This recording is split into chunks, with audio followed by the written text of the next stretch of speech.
Hi friends, today we are looking into a beautiful Sarracenia hybrid called as Sarracenia Maroon. So stay tuned and watch the video completely.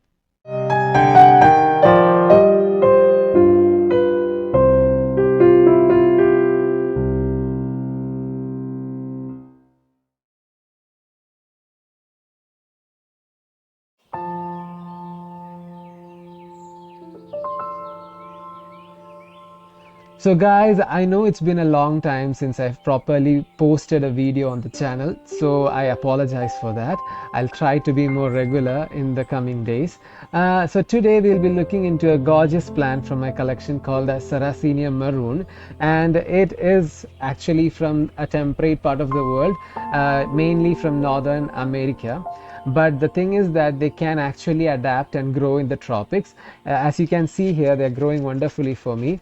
So it's not that tough to grow them. Only thing you have to keep in mind is it's a carnivorous plant and they need certain requirements, or they need certain conditions to be met. So as you might have guessed, the name maroon comes from the deep red color for these pictures. It's actually a hybrid between Sarracenia purpurea and Sarracenia rubra. Both are beautiful species from the Sarracenia family that have entirely different growing style and structure. Compared to other Sarracenias, this is an intermediate grower. So guys, as we are talking about a carnivorous plant, it's obvious that we have to also talk about how they catch an insect. So let's take a look into that. So the other day I happened to see this millipede lurking around the lip or mouth of the pitcher, and look what I found the next day. So this kind of proves how efficient these pitchers are in luring and capturing their prey. The pitchers have nectar glands that produce sweet nectar all around and in the vicinity of the opening of the pitcher, and the smell of this nectar attracts most insects, and finally they fall prey to the pitcher. More on this subject in a different video. Now we'll look briefly on how we can care for this beautiful plant. So the first thing you have to take care while growing a Sarracenia, or in particular maroon, is that they need plenty of light. They are naturally found in bogs, so they need a lot of light.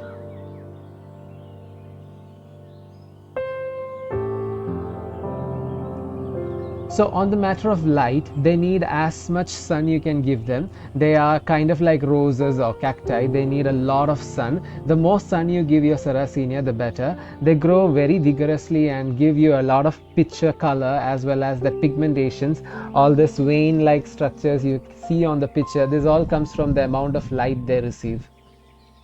Lower light can lead to paler and greener pictures. Next topic, or the next major factor, is water. Like all carnivorous plants, your Sarracenia needs a very clean source of water. If you are talking in a sense of TDS or purity, you can use a TDS meter to find the water purity of your area, and it should be below 50 ideally. Even better if you can go lower, but at least below 50 will be a recommended value on the TDS meter. You have to always maintain a tray of water beneath the pot to ensure that the medium is always soaking wet. They are bog plants, so that means the bog condition, which is always marshy and soggy, is very vital for them to be properly growing. Try avoiding getting water into the pitchers while you water the plant. So guys, next up on my list is medium. When you take medium for your carnivorous plants, you have to be very cautious. Normal soil that is used for plants in your garden will not work for these plants. I have done a video regarding care for carnivorous plants in the channel.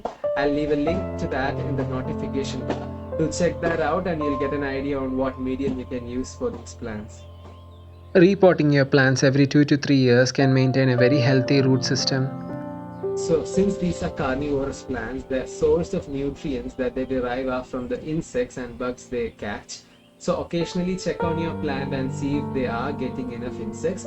If not, you can feed them manually by giving them aquarium fish food pellets, or you can catch bugs from your locality and drop it into the pitchers.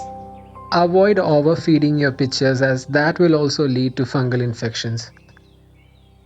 So Sarracenias are not just grown for their gorgeous pictures but also for their magnificent flowers. Here you can see a bud starting. It emerges from the center growing point of a Sarracenia. It takes around 2 to 3 weeks to mature, and once they reach maturity they droop down and start opening up.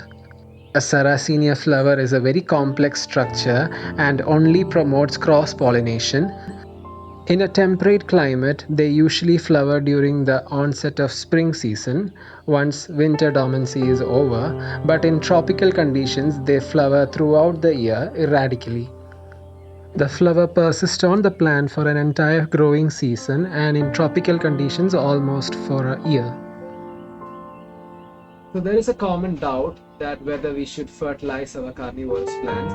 There is an option to fertilize your plants, but that is very unrequired if your plant is catching insects on their own. As I mentioned earlier, you can drop fish pellets or aquarium fish food pellets into those pitchers, but that is also only required if your plant is not catching bugs on its own. You should never fertilize your carnivorous plants as the roots do not take it well. In the sense, they are very sensitive to any mineral content in the soil. Winter dormancy is the final factor that we have to consider while growing temperate plants. They expect a period of rest during the winter months, but in a tropical setting, this particular step can be avoided in my experience.